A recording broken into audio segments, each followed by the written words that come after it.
Good afternoon, First Baptist Church. Welcome to the Monday blog. We've been in the book of Haggai, and I don't know about you, but I'm really enjoying my time here. I kind of glance past this book. We never stop here and just really soak in what it has to say. And we're seeing the Lord of hosts. He's talking to Haggai here, and we're starting to see what he's saying, and we can really compare this to our own lives. The first phrase that I want you to see is right here. Consider your ways.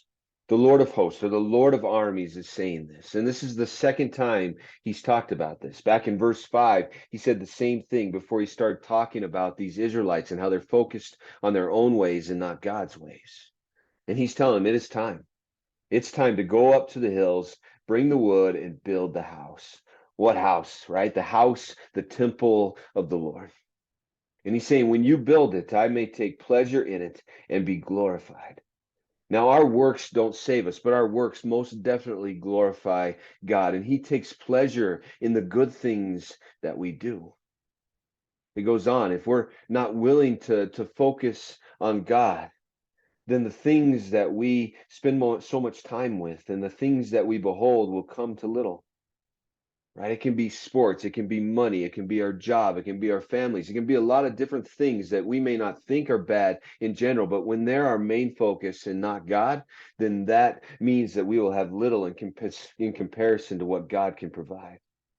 It says, and when you brought it home, right? When you brought these things of the world home, I blew it away. Why? Why would God do such a thing? Right? The Lord of armies says, because of my house that lies in ruins. If God's house inside of you, if God's house is in ruins, then how's he to bless us? Right? When we're so busy with our own house, how is God really going to bless us with him? Now, that doesn't mean we won't have trials and struggles and tribulation, but think about having God in those moments. How big of a blessing is that to have God in those moments? And you see, God, he has no choice but to withhold the dew. And if you're agricultural, right, you understand what he's saying. And when he does that, the earth will withhold its produce. The two are connected. Now, the same thing happens even if you're not a farmer or a rancher. When you are walking through life and it's all about you, how are you ever going to understand the blessings that God wants to produce in your life? It says this, if we don't produce something that is God's way, if we're not focused on his will, then he will call for a drought on the land. He'll call for a drought on the grain and the wine and the oil, right? Everything that the ground brings forth, man and beast in all their labor. You see, when we're not focused on God first, when we're not focused on his blessing and allow his purpose and his ways to work through us, then he has no choice but to take away some of the things of this world, to really hit us with some things that are going to affect us, some trials, some tribulations, some struggles, so that we'll focus on him.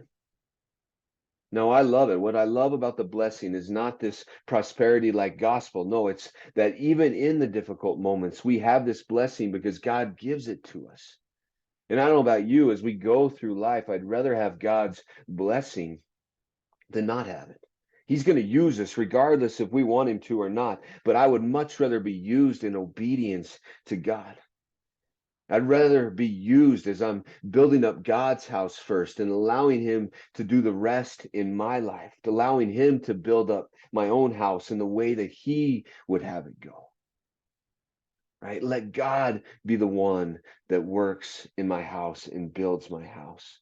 And from that, I'll get to receive a blessing that is so much greater than any blessing that this world can provide. So thank you for tuning in, and I'll see you guys next week.